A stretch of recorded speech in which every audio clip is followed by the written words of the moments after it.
নেত্রকোনায় দিন দিন বাড়ছে সরিষার চাষ। চলতি মৌসুমে 1432 হেক্টর জমিতে সরিষার আবাদ হয়েছে। কৃষি বিভাগ জানিয়েছে ফলন ভালো হওয়ায় প্রতি হেক্টরে সরিষা উৎপাদন হয়েছে 2 টন হারে। নেত্রকোনা থেকে জাহিদ হাসানের পাঠানো তথ্য ও ভিডিওচিত্রে সাদিয়া ওমরের রিপোর্ট।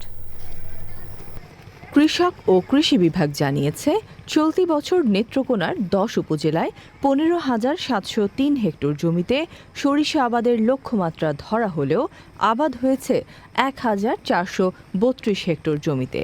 আমন ও বোরো ধানের মাঝামাঝি সময়ে জমি ফেলে না রেখে স্বল্প সময়ে লাভজনক ফসল হিসেবে বাড়ি 14 ও বিনা 9 জাতের সরিষা চাষে ঝুঁকছেন কৃষক।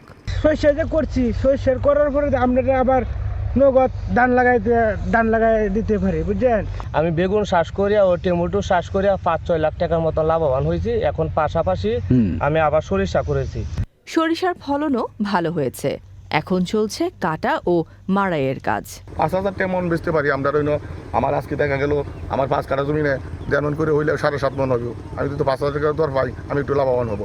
10 কাঠা জমি সরিষা করছি, করার পরে আমরা বিক্রিও করি, এই পাইকারি বেচা কিনা করি, নিজেও দেই, শৈলও দেই। আপনার মোটামুটি ভালো বাম্পার ফলন হয়েছে। এটার পরে আমরা বুড়ো করব। কৃষি বিভাগ জানিয়েছে তেলের আমদানি নির্ভরতা কমিয়ে আনতে কৃষকদের সরিষা চাষে উদ্বুদ্ধ করা হচ্ছে। এরই অংশ হিসেবে কৃষকদের বিনামূল্যে সার ও বীজ বিতরণ করা হয়। ফলন খুবই সন্তোষজনক, কৃষকরা লাভবান হচ্ছে। বিঘা প্রতি 4.5 থেকে 5 মণ হারে আমাদের ফলন আসছে। তাতে কৃষকেরা আর্থিকভাবে স্বাবলম্বী হবে এবং এবছরে যে আমাদের লক্ষ্যমাত্রা রয়েছে সেটা আমাদের অর্জিত হবে।